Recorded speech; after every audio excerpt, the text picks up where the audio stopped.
Well, walkouts by some Scottish teachers, which began yesterday, have continued today. Tomorrow will be the first of 6 days of postal strikes across December. Rail strikes will take place over 4 days next week, with more planned for January. And new strikes announced on Monday will start on Christmas Eve and run until early on the 27th. NHS workers are scheduled to walk out for 4 days in December, ambulance staff on the 21st and 28th, and nurses on the 15th and 20th in England, Wales and Northern Ireland. Border Force staff became the latest to announce industrial action, with airports affected from the 23rd of December to the 26th, and then again from the 28th to the 31st.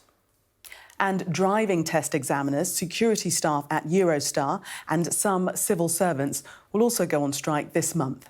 Ali Fortescue reports. It's hard to list the sectors, the range of workers walking out. I couldn't do my job safely. Hard too to hear stories like Katie's. I'm definitely working more and I'm being more mindful of my spending to make ends meet, for sure. I have colleagues that are using food banks. I have had colleagues, tell their children that they don't think that Christmas is going to be a particularly great Christmas for them this year. I actually feel, in a way, fortunate that I don't have children that I have to say that to. And it's not just nurses. This was the Home Secretary's response today to the latest action called by Border Force. We've got plans in place that will involve, to a degree, bringing in some of our military colleagues to help us in a variety of roles. And we want to, ultimately, I'm not willing to compromise on security at the border. And as train workers prepare to strike too, the PM has talked about tougher anti-strike laws to stop the whole country grinding to a halt. Could we see the government increasing the threshold for strikes, make sure that more notice needs to be given? There's plenty of options for legislation. It's something that's been looked at for a long time, something that Boris Johnson and Liz Truss were looking at, but it will take months to work. It won't keep trains moving and sectors working in the short term.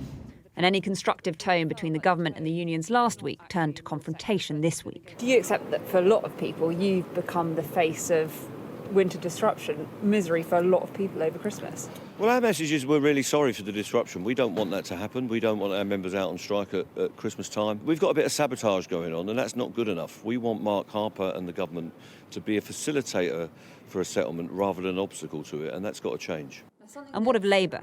It's not clear they have an answer either. Labour aren't offering inflation-busting pay rises. Lisa Nandy said that would be unaffordable. You're waiting for inflation to come down, like the Conservatives, aren't you? One of the reasons why nurses, NHS workers, people who work on our railways are taking industrial action is, of course, as you say, because we've got the highest inflation in 40 years and the highest tax burden in 70 years, and energy bills going through the roof. So government could also be doing more to tackle the root of some of these problems. Where do we want it? Yeah! But the government has moved from negotiation to preparation for a winter of strike strain that will impact us all. Ali Fortescue, Sky News, Westminster.